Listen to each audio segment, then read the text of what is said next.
Hi there, my name is Newo, and I'm a techno artist from Los Angeles. Today I'll be doing a tutorial on my remix of Athena by Hilo, which is actually just Oliver Heldens. And this was done for a competition hosted by Octopus Recordings earlier in the year. And even though I did not win the contest, personally I feel that I won. And why do I say that? I won in the sense of I learned a lot. And if you're learning, you're winning, right? So another reason I say that I won is I came up with something that I can play in my own sets and that listeners of my records will also enjoy. So, one thing to note on remixes, as long as you as an artist are happy with it, that's all that matters. Don't worry about what other people are going to think. At the end of the day, the people in music that we are inspired by are people who stayed true to themselves, right? So, for sake of example, let's go ahead and listen to the master, and I have that loaded up here. Um, and this record was mixed analog on a console. So there'll be a couple notes that I'll make throughout the tutorial just about the tones of certain sounds and how the analog processing influenced the final product.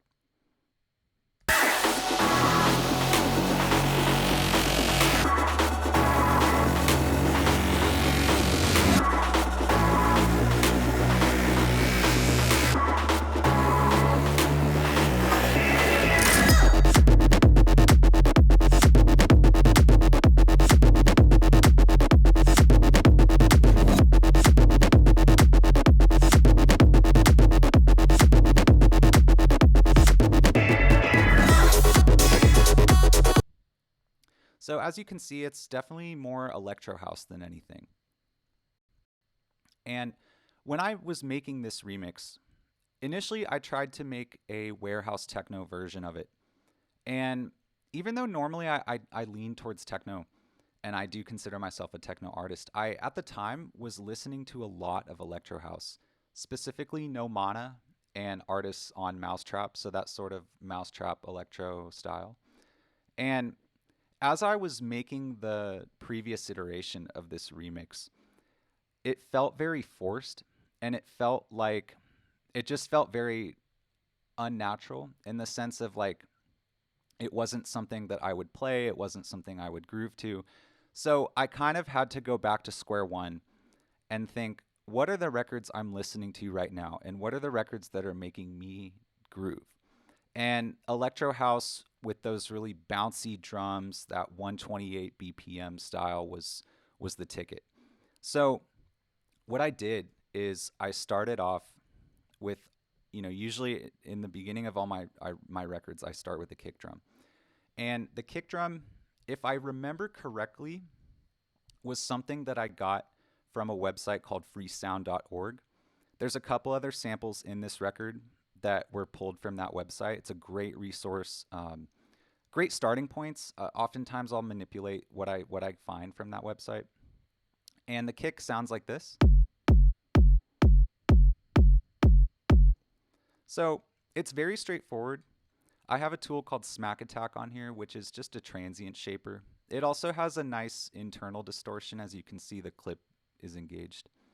And then from there, just a little bit of further distortion using the lo-fi plugin. And I added an EQ just to high pass it coming in and out. And that comes in for certain parts because you don't always want to have your kick drum punching, but you do want to have it there. So like in the beginning, it's not as bass heavy. From there, I created some toms. And the toms were made using a stock Pro Tools plugin, which is called Boom. So if we go to Instrument, Boom. And it's just a very simple drum machine. There we go. And the toms on there, I believe, are coming from I think it's either the Fat 9 or the 909. But regardless, what I have on those toms for processing would be a little bit of EQ, just cutting out the sub frequencies because the sub is taking that area is being filled by the kick drum as well as the actual sub bass. So in order to keep those breathing properly, there's no need to have those extreme low frequencies on the toms. The toms are more to fill out the low mids, um, and they're much punchier. So I have those using the same distortion. And another reason I use this specific distortion on things is like it keeps things consistent. So it becomes a familiar type of distortion, therefore not throwing off the listener and almost like gluing things together. Um, I have a little bit of EQ. Oh, actually, I don't have any EQ. For some reason, I must have thrown an EQ thinking I was going to tweak it later. But this is another example of where I ended up just EQing it on the console, as well as with some analog compression. That is, a compressor sometimes can be like an EQ because it'll color the sound. Um, and then the lo-fi plugin was something I was going to use, but I decided not to because it's really just a bit crusher, and I wanted to keep the toms more like a raw 909. And then I have just a little bit of processing. But this Kramer plugin is something I've mentioned before, where even if you don't tweak anything, it does slightly change the sound. So I just kept it on. Now let's go ahead and listen to those toms.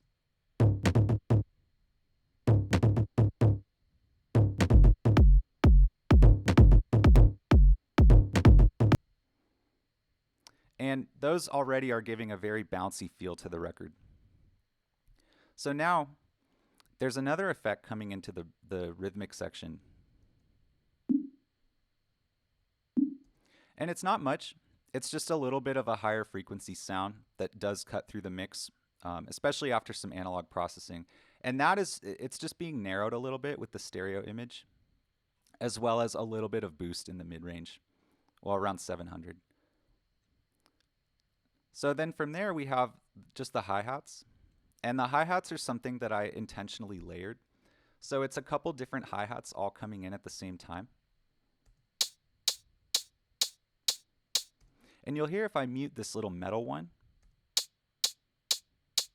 it does change the sound a little bit. So the metal hi-hat is playing very low, but it's the kind of thing where once those are all being blended together, it just adds that much more flavor to it. And then there's a shaker hat.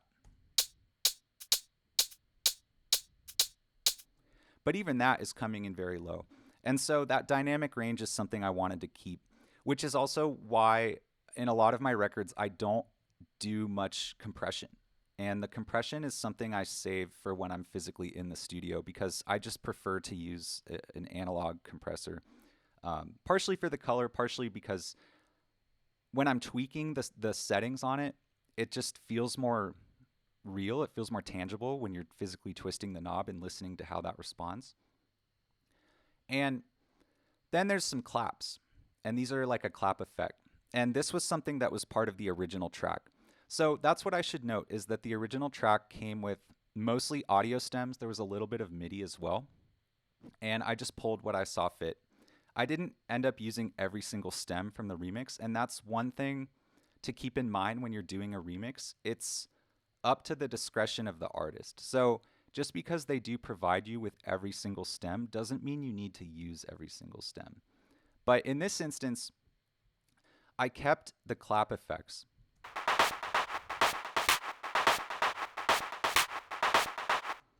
And those are actually being modified by this same transient shaper. So they end up sounding a little different than they did originally in the record, but still very familiar to the listener, especially if they've heard the original before. And then just a little bit of sidechain compression. And a quick note for sidechain compression, that's something I just send the kick drum to another channel with the sidechain going out on a bus.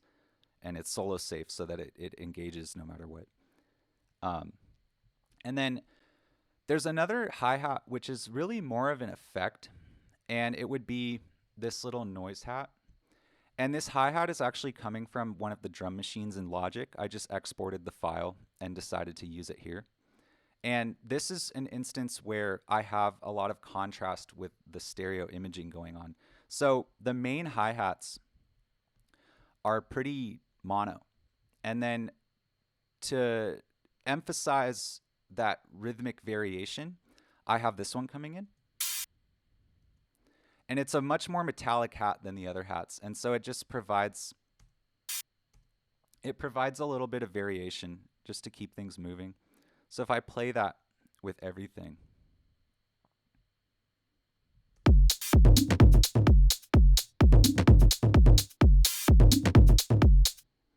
as you can see, it doesn't come in too much, but it comes in just enough to keep things interesting.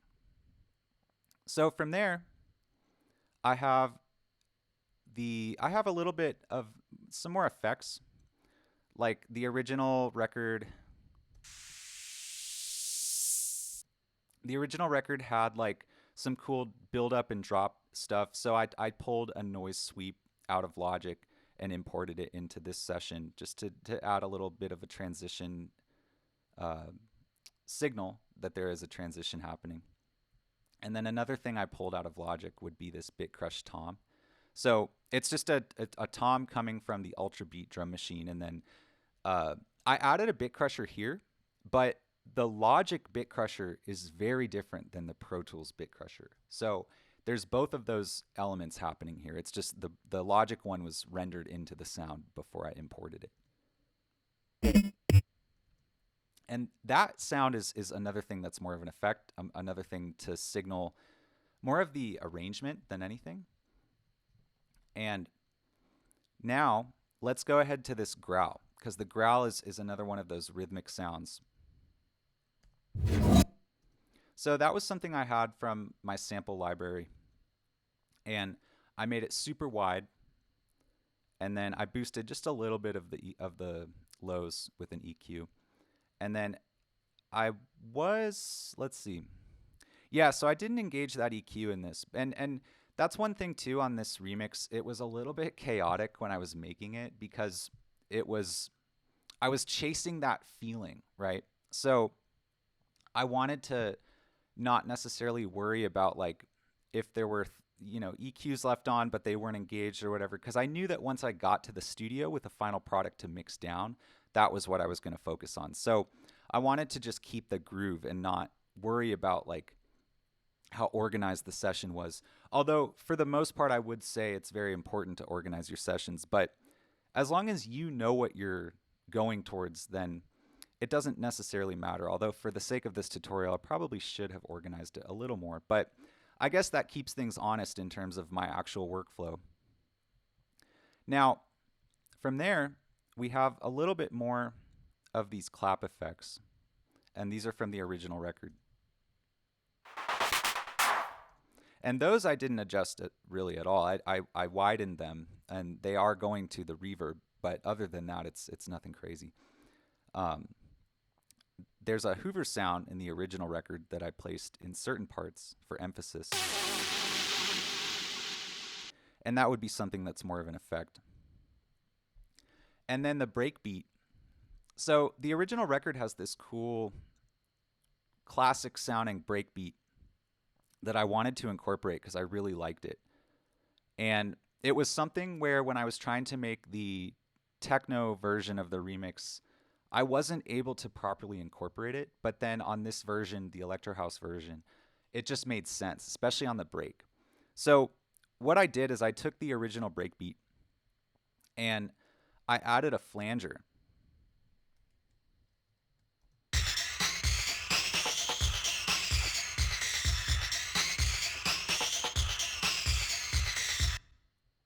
Because a flanger is something that cuts through a mix extremely well. It's easy to overdo, but because the breakbeat only comes in one section, I felt as though I could get away with it. And think of this as the same analogy I've made in a previous tutorial where this is like a supporting actor and it's only in for like one or two scenes, but it does have an important role. So in terms of the drums, I kept it really simple, especially because the Electro House records that I enjoy, the drums are usually pretty simple. A lot of the rhythm is coming from the synthesizer and that lead bass.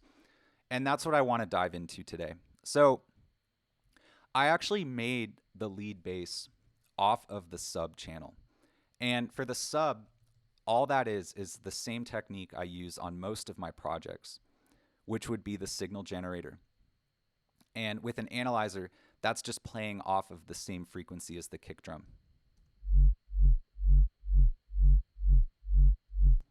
Again, with the same lo-fi distortion to keep things consistent. And that sub is something that I then took the same waveform, but on the first iteration of that bass, lead bass, what I did is I went to another one of my favorites, which is the Verify. And I had it kind of do more of an up-down thing. So I chopped part of it and I pitched it down, coming in every other one. I made sure also, this is another note for producers when you're editing your sounds, try and trim things at the zero crossing to avoid clicks and pops. So let's go ahead and take off all the plugins on that. So the bass line, again, is coming just from that same initial sub. Hold on. Right, just a sine wave. And now let's bring in that lo-fi. So the first part that I did is a little bit of distortion, not much, and it doesn't change it too much. And then to keep things really clean, I trimmed off 30 hertz, just because there's no reason to have frequencies that low. Even large sound systems, yes, they can produce those low frequencies, but it's very easy to get things sounding muddy from there. And usually when I'm doing this style of sound design, I use the guitar pedal plugin in Pro Tools, but I wanted to get a slightly different tone. And what I did is I used the Air Distortion, which is another stock Pro Tools plugin. So let's bring that in. And as you can see right there, it's already turning into more electro house, kind of that like 08 electro house, the really like wonky square waves. And from there, I think, yeah, so there's a sweeping in EQ cut, which is more for the arrangement than anything. And then the vintage filter,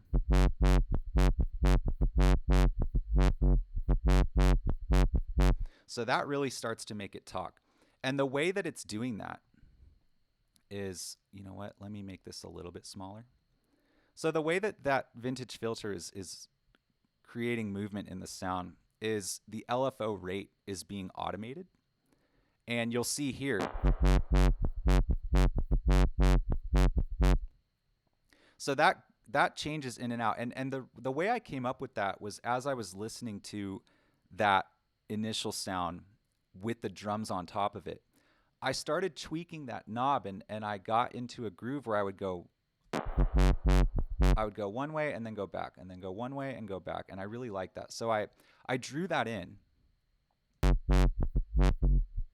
And then where these little dips come in, it's just to add further variation to the sound, as well as when it goes up.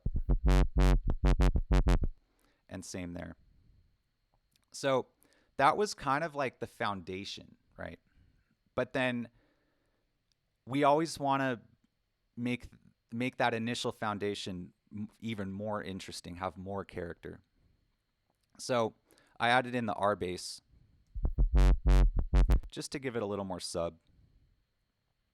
And then once I added in that sub, I then trimmed it back so that it stays even in the low range.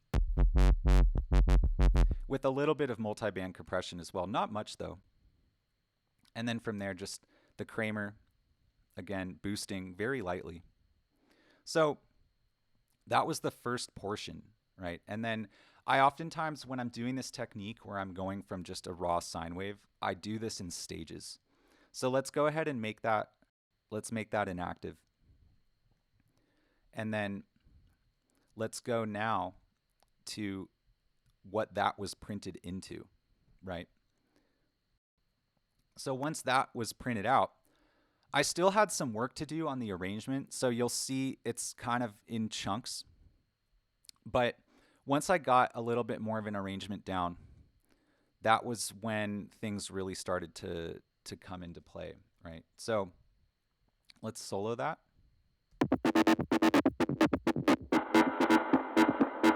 Oh, and also it is going to a spring reverb, and I'll expand on that in a little bit.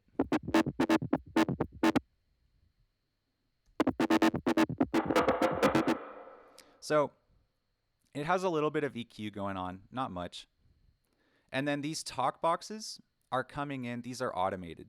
So they're coming in at certain points with a vowel sound just to change how it sounds. Again, it's all about keeping that one sound morphing and familiar to the listener, but different at the same time. So, as you can see here, the main character of the sound is coming from Filter Freak. And the 16th preset is something I usually start with as a reference point. And once I threw that on, I was like, okay, this is where we're going with it. This is how I want to do it because it just had so much groove to it. And I made sure when I was using this Filter Freak to play with the automation. And the automation is coming in, for example, here.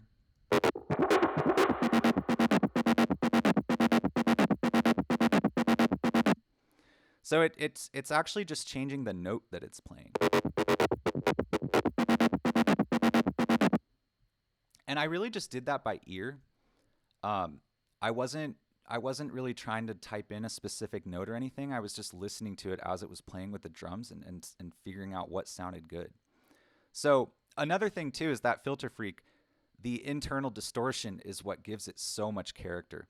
So the shred in for this specific instance was what I enjoyed, so I just kept it. Now, it has a little bit more of a high pass going on because as you add in that distortion, it kind of clouds up the low frequencies. So I made sure to trim that back, especially because this lead bass is playing off of the sub. That sub instrument or sub channel was filling in what was trimmed out here. And then just a little bit of sidechain. In this instance, I do have a little bit of a higher ratio, but it's even then it's not much because the threshold is so low. And then some EQ just to fill out the sort of low mids and thin out the mid mids.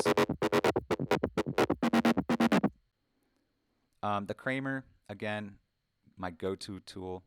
So boosting at around 400 and then boosting in the mids as well, and a little bit of gain compensation so that it didn't go too loud in volume because you want to keep your levels not peaking too high or anything. Having headroom in your mixes is very important, and that's one thing I've heard people talk to me about is what they struggle with is like having their mix sound loud in the end, like once you're getting to that mastering stage, having things still punch through. And what you have to remember is like even when this Filter Freak is engaged and all that, there's a lot of like compression that naturally starts happening. So you don't want to over compress because especially like when doing a remix, a lot of these parts from the remix, those are already compressed. Those are already mixed, and there's not really a reason to like further crunch those. So what I did is I had that lead bass I got it to a point where I was really starting to be happy with it. And then I printed it one more time. And usually for this sound design process, I do end up printing 3 times because it does take me a little while to get things exactly how I want. So now let's go to this final version of it. And you'll notice here in the final version, I turned it stereo. So it's mono here and then it goes stereo. And that was intentional because if you start with something stereo and you do a lot of stereo processing down the line, you can have phasing issues. So I wanted to make sure I had control over that. So the way that's becoming stereo is just with a little bit of chorus. And then I did very light EQ again. The Kramer also, I really think I might use this too much, but there's really no such thing as too much when you're using it intentional. Like here, it's only boosting, not even 2. And then the Nova, the Tokyo Nova, is just compressing one specific frequency because I was noticing a little bit of a peak as I was doing some mixing. And mixing as you go is very important, especially if you are taking your records to a recording studio to do a final mix, like you want to try and get it, 80%, 90%, and then maximize your time in the studio by just finishing the record. And then from there, I guess, again, I threw an EQ on it, but I didn't really end up doing anything with it. And that was partially just because I was in such a flow and I must have forgotten to tweak that EQ. But that post processing in the studio was also what I had in mind. So I'm not really too concerned about that. And so that is my main contribution to the remix, and that's kind of what makes it my remix, right? But again, because it's a remix, we want to still keep original portions of the record. So I chopped up the main synth from the original version.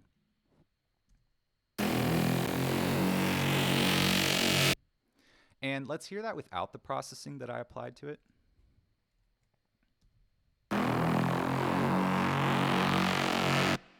So a little bit of a different tone, but not too much. And what's going on here is the enhancer. Now, lately, in the past year, the Pro Tools stock enhancer is something I've really come to enjoy. And it kind of it's like a harmonic adjustment plugin, if that makes sense. Like it just changes where the harmonics are going to be in the sound. And it doesn't do it too much, and that's what I really like about it.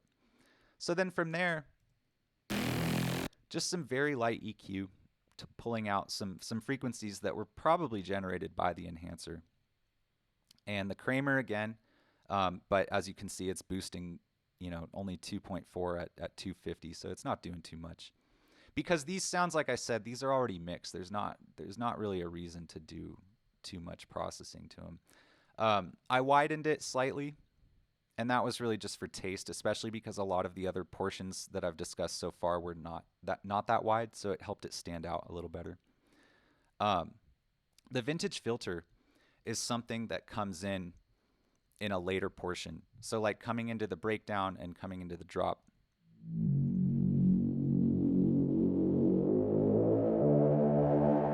So it signals to the listener, if it starts really low and comes up, it signals that something big, something bad is coming. And from there, I have the break sub. So the MIDI was provided, portions of the MIDI were provided from the original in the remix pack. And what I did for that is I took one of the stock Pro Tools instruments, which as you can see here, it's the vacuum synth. It's a very basic synthesizer.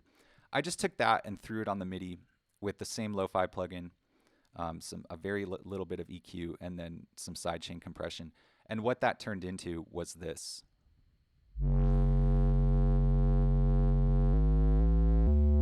So it's really just like a basic square wave, and that's all it really needed to be, because in the final version of the remix that I did, it's not that loud. It's the kind of thing where, like, if you're in the car, you might notice it, and that square wave distortion is to help it cut through, like on laptop speakers or something like that. But think of this as this is a supporting actor. It's not really a main element, but it's the kind of thing where if you mute it, you would notice that it has been removed.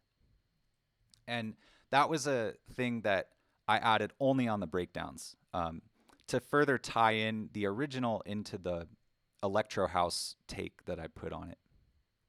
So another thing that came from the original version of the record was the lead synth, and I really modified that on my version. I chopped it up and applied a lot of processing, but I also applied some of the verify, and I reversed segments. So what I came up with was this.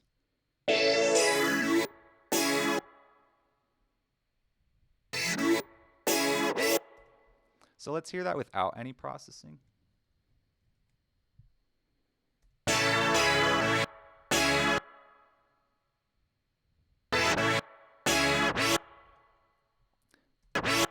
And that right there is something that I did with, I believe it was the verify pitch up, like instead of a tape stop, the opposite of that. So it gives it that like, like that rolling effect. So what I did on here was the wider plugin, and then the talk box. So like a formant filter, it's pitched down and it's speaking a vowel of sorts. And it's not it's in parallel. It's not in there all the way, but it's in there enough to give it a lot more character. Um, and then I in certain sections I did like a telephone sort of EQ. And so as you can see, it cuts out in certain parts. And the reason I did that because when there's a lot of bass happening and a lot of mid range, this section can become overpowering. So it kind of tells it to like take a few steps back in the mix, if that makes sense. Little bit of compression, nothing crazy, as you can see, light threshold, light ratio. Again, the Kramer, my favorite, boosting the top and a little bit of the mids. Or actually, yeah, the low mids, really, 400. Cutting out the lows because those are just not necessary, especially with all the bass information going on. And then the vintage filter, and that is something that comes in like... So with the resonance, it helps it cut through on those sections as well. And again, kind of going back to the chaoticness of my production process with this remix, I have like blank audio tracks, but I guess that doesn't really matter. So what you might have heard just there when I played is that little voice sample, and this is what that sounds like. So what I did for that is I pitched it up by a little bit. For some reason, I must have rendered it out, but I pitched it up slightly and just EQ'd off the lows. And that's a more of like a rhythmic effect, because you'll hear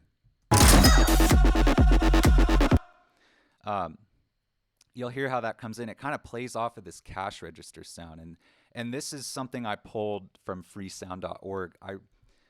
I'm really inspired by, and for this remix, I was really inspired by No Mana. And No Mana has an electro house track where he uses a cash register sound, and I just thought that was genius. And I wanted to kind of incorporate that, but my own take on that. So I threw that in, and I just went through and looked at the transient and tried to line that up so that it comes in on time with the beat. And all I'm doing there is just brightening the sound a little bit so it cuts through the mix a little bit more. But even then, when I did the final version of the mix down, it's not that noticeable. It's one of those sounds where if you muted it, you would notice that it's gone, but when it's in there, it might not be as noticeable. Oh, another thing I forgot to discuss for the drums was the clap. But I guess I don't really need to say too much on that. I just pulled that from one of my sample libraries. And I have the same transient shaper on that, pulling it completely mono, which I really could have just split it into mono. And then, a little bit of Kramer, but barely doing anything on that. And that clap, to further keep that electro house sound going, the clap has like a reverse effect going on.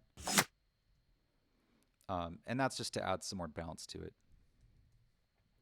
And then the Vox. So the original had these vocals which sound, I wonder, do I have the original? Yeah, so the vocals from the original.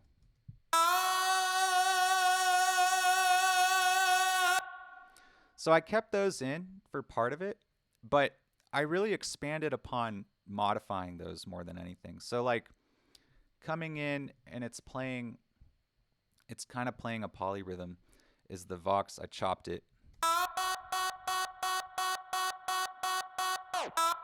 And that one coming in at the end of the sequence would be the Verify pitch down, similar to Gross Beats in FL Studio.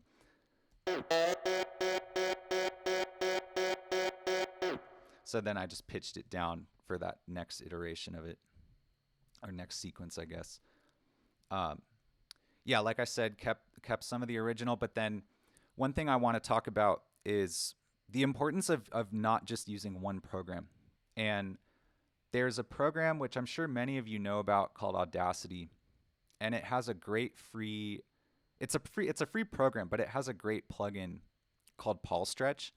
And what pulse stretch does is it turns one sound into like a really long, drawn out version of it.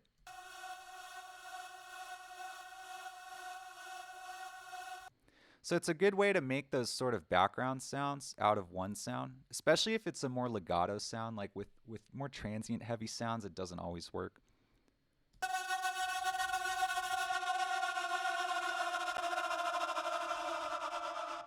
So as you can see there, it's kind of pitching down, and the same thing, I just used the verify on the last bit of it to make it sound like it's falling. And I have the sci-fi plugin going on there. And this is really just like an LFO.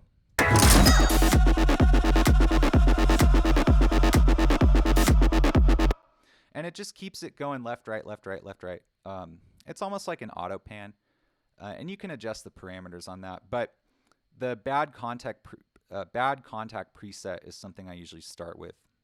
And on here as well, I used a little bit of that same preset. And then from there, let's see. Apologies for somewhat being all over the place in this tutorial, but that's kind of where I'm at today. From there, yeah, so there's a spring reverb going on, which is compressing with the sounds that go into it slightly.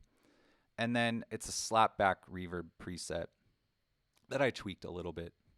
The Kramer boosting just the top, because that always boosts those high frequencies nicely. It's not too harsh, which is why I use that.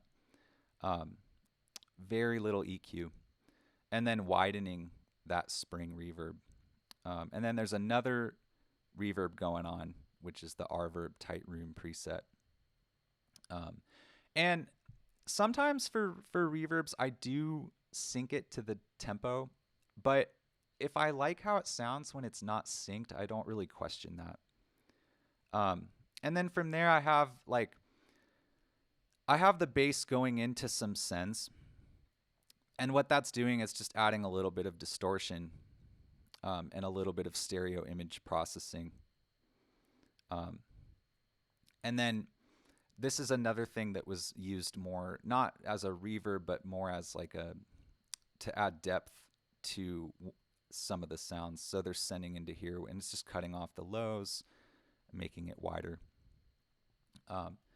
Yeah, and so other than that, like, I did try and have an arrangement in mind when I was doing this, and the markers are a way to just kind of hold yourself accountable for like, okay, let's not get stuck in the loop too much. Let's try and tie this drop into the breakdown.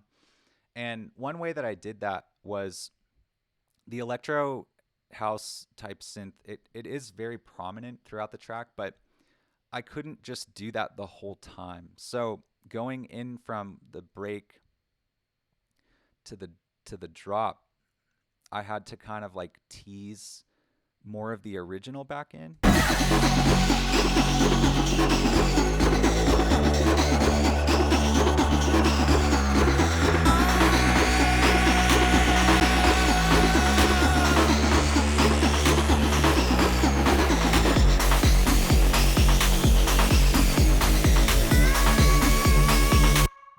So it goes away there, but then when it does come back in, I wanted to incorporate both the original drop and my drop. And when I first tried it, they were kind of fighting for the same frequency range. So that's where that vintage filter comes in handy.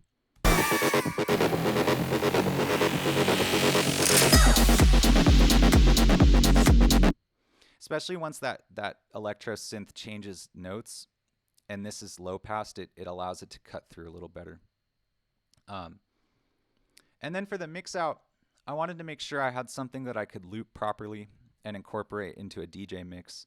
And there are some times where I'll be DJing this remix and I won't even play the whole thing. I'll just either loop the beginning drums or the outro drums. And I always like records like that where you can even just take a small segment of it. So yeah, and then final notes is this remix is available for free download on my SoundCloud. Tap Newo, Tapnewo. And in terms of analog processing, the main things that I'll touch on would be like the toms. Those are going into, I believe it's the DBX 160. The sub channel is running in parallel with a physical guitar pedal to help it cut through on smaller speakers. Um, and then really the API console, the EQ on that thing is insane. It just ties everything together. I have on the master compression, I have just like a little bit of the overstayer just to glue things together somewhat. But yeah, I mean, this remix was something that I took a different approach. I don't normally do electro house. Every once in a while, I like to make techno that is inspired by electro house, and that is definitely noticeable on my mixtape, Techno Mixtape 2. Um, but I just wanted to say that when you're doing a remix, you don't have to necessarily follow a rigid way of approaching it. Like, just because it's a techno track doesn't mean the remix has to be techno. Or just because it's one subgenre of techno, like let's say it's like acid techno, that doesn't mean that your remix has to also be acid techno. I think the best remixes are ones that A, take a risk, B, stay true to the artist remixing it, like stay true to their sound, and C, just have a groove to them, you know? I mean, that's the main thing, like have that feeling of like that is like, okay, this reminds me of the original. I can hear the original in it, but it's definitely a new take on the original. And that's kind of like what I always try and do for a remix is provide a new perspective to the original record while at the same time paying respect to the original. So if there's any questions on what I discussed today, feel free to let me know. You can always reach out to me on Twitter, on Instagram, on email. And yeah, I just hope everyone has a good rest of their day, and thank you.